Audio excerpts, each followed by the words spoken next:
Nanti di padang mahsyar, ketika yang pertama kali melalui masuk ke dalam surga adalah umat Muhammad sallallahu alaihi wasallam.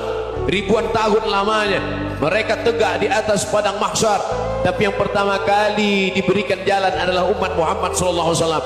Umat Ibrahim, umat Musa, umat Isa ingin menjadi umat Muhammad sallallahu alaihi wasallam. Tapi ada yang sudah menjadi umat Muhammad keluar daripada kelompok umat Muhammad. Menjadi umat siapa? Umat iblis, umat syaitan. Na'udzubillah. Kita pertahankan, mudah-mudahan istiqamah kita sampai mati tetap menjadi umat Muhammad sallallahu alaihi wasallam. Allahumma jma'na ma'al habibil mustafa fi jannatikal ula. Ya Allah, satukan kami bersama Nabi Muhammad SAW dalam surga Jannatul Firdaus. Sampai akhir hayat kami berkata, asyhadu an la ilaha illallah wa asyhadu anna Muhammadan Rasulullah. Ya Allah, saya tidak akan puas masuk surga sampai hamba-hambamu yang ada di neraka umatku diselamatkan. Allah subhanahu wa ta'ala mengizinkan Nabi Muhammad keluarkan dari neraka. Dia keluarkan, diambil lagi, dikeluarkan, diambil lagi, dikeluarkan. Artinya dari umat Nabi Muhammad yang masih banyak dosanya, yang masih banyak kelewatannya sama Rasulullah, yang tidak pantas memberi kemuliaan kepada Rasulullah SAW, dapat pula syafaatnya Nabi Muhammad. Sambil kata malaikat Jibril, demi Allah saya melihat Nabi Muhammad mengambil manusia dari neraka Jahannam, diselamatkan dari siksa dan membawa mereka ke surga. Kata malaikat Jibril, sambil aku kira tidak ada lagi yang tersisa di neraka Jahannam, saking banyaknya yang dikeluarkan oleh Rasul. Itu syafaat Rasul sallallahu alaihi wasallam. Wahai Rasulullah, wahai insan yang mulia, wahai insan yang utama, umatmu yang manakah yang akan mendapatkan syafaatmu? Apakah mereka yang selalu mengingatmu? Apakah mereka yang selalu memperbanyak ibadah kepada Allah? Apakah mereka-mereka yang selalu menjadikan diri mereka di masjid-masjid Allah? Lalu Rasulullah SAW mengatakan, ketahuilah wahai sahabatku, sesungguhnya syafaati li ahlil kabairi min ummati. Aku akan berikan syafaatku kepada umat-umatku yang banyak melakukan dosa-dosa besar. Subhanallah. Bahkan kepada mereka-mereka yang selalu berbuat dosa besar, Rasulullah masih akan ingat kepada kalian. Allahumma salli ala Muhammad.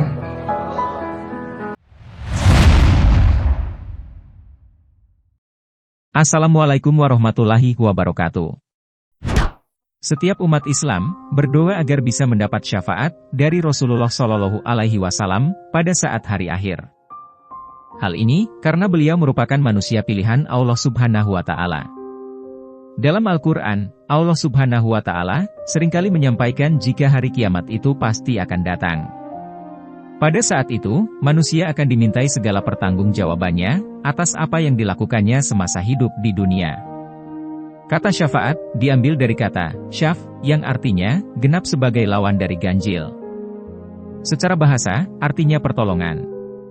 Syafaat adalah bentuk doa untuk memohon kepada Allah Subhanahu Wa Taala bagi orang-orang yang beriman dan dekat kepadanya. Doa ini untuk mengampuni orang-orang yang berdosa dan meningkatkan derajat di sisi Allah. Rasulullah Shallallahu Alaihi Wasallam memang memiliki syafaat besar yang tidak diberikan kepada nabi lainnya. Beliau akan menggunakannya pada hari pembalasan untuk menyelamatkan umatnya di padang mahsyar. Syafaatnya di hari pembalasan disebut syafa'ah al-uzma, syafaat besar. Rasulullah Shallallahu Alaihi Wasallam juga berhak mendapatkan kedudukan sebagai pemegang syafaat uzma, teragung, yang dipuji dan disanjung oleh umat-umat terdahulu. Dari Ibnu Abbas, Nabi Hasrat, meriwayatkan dari Ruhul Amin, Hasrat Jibril. Pahala dan dosa seseorang dibawa pada hari pembalasan dan dihitung. Bahkan, jika hanya ada satu perbuatan baik yang tersisa, Allah memberikan karunia-Nya kepada orang itu di surga. Ibnu Katsir. Tidak semua manusia bisa mendapatkan syafaat dari Rasulullah Shallallahu Alaihi Wasallam. Bagi orang-orang yang tersesat, maka mereka akan tetap menanggung dosanya di neraka. Innal ladzina kafaru sawa'un 'alaihim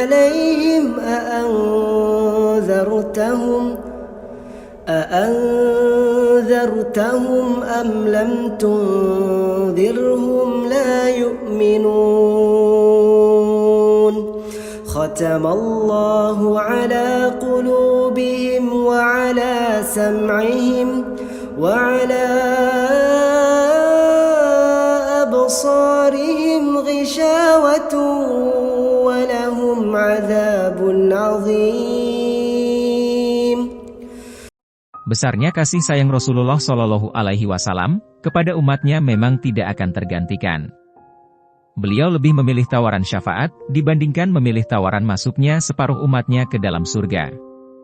Sebagaimana diriwayatkan dalam sebuah hadis, aku diberi pilihan antara syafaat dengan masuknya separuh umatku ke surga.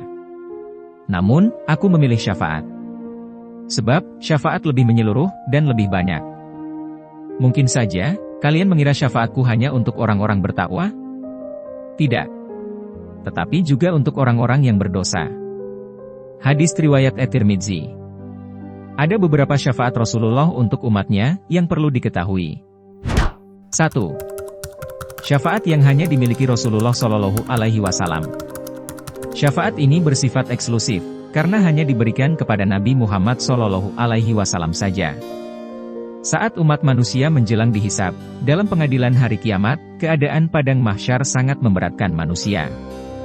Tiap orang akan mendatangi para nabi mereka, untuk meminta pertolongan mendapat syafaat. Namun, tiap nabi akan menolak, hingga sampailah kepada Nabi Muhammad Shallallahu Alaihi Wasallam. Lalu Rasulullah Shallallahu Alaihi Wasallam pun akan memohonkan syafaat kepada Allah Subhanahu Wa Taala bagi mereka. 2. Syafaat agar pintu surga dibukakan.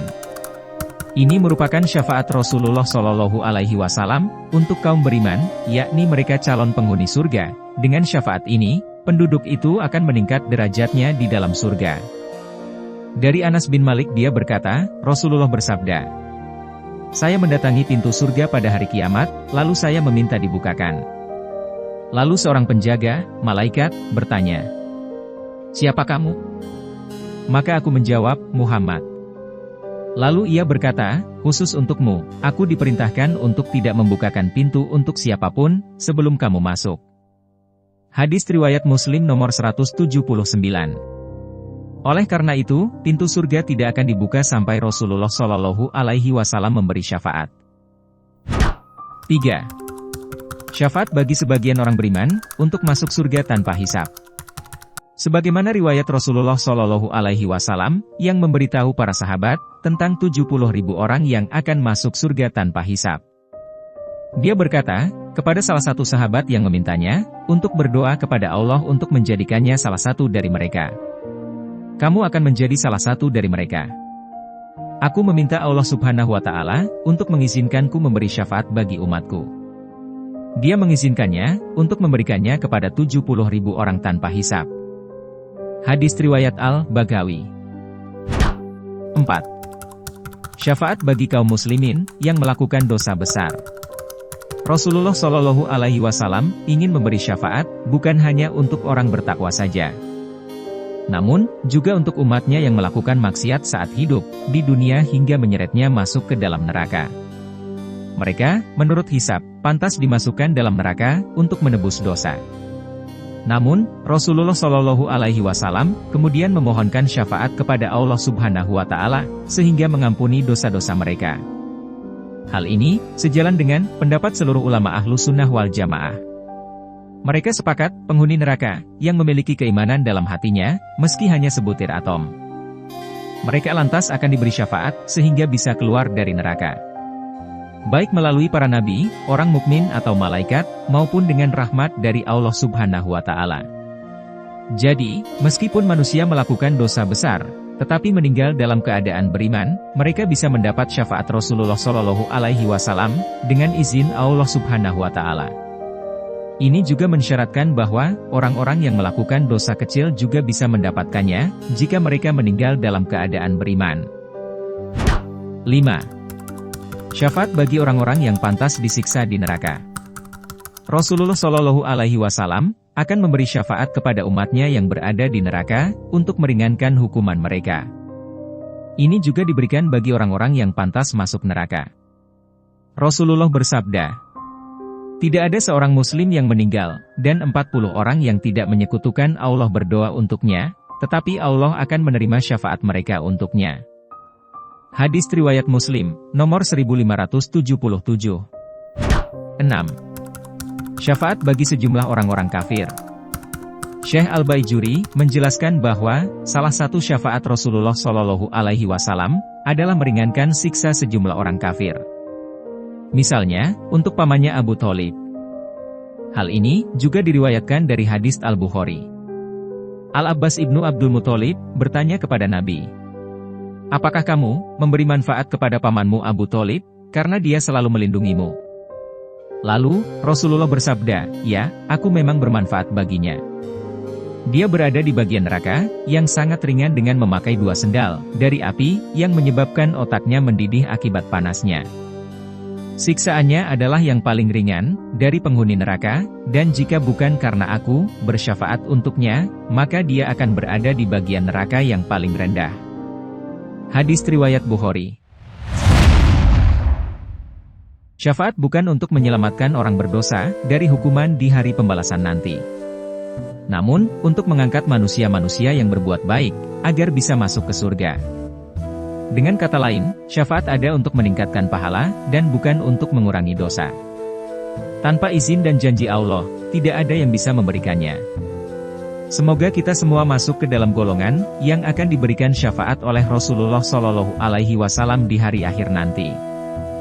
Itulah beberapa syafaat Rasulullah Shallallahu Alaihi Wasallam, yang bisa menjauhkan kita dari api neraka. Semoga kita semua bisa mendapatkan syafaat dari Rasulullah Shallallahu Alaihi Wasallam tersebut, agar selamat di akhirat kelak dan dimasukkan ke dalam surga Allah Subhanahu Wa Taala. Amin ya Robbal Alamin. Jangan lupa klik tombol subscribe-nya, like, komen dan nyalakan lonceng agar channel ini bisa lebih semangat berbagi informasi seputar Islam. Terima kasih sudah menonton, semoga bermanfaat. Wassalamualaikum warahmatullahi wabarakatuh.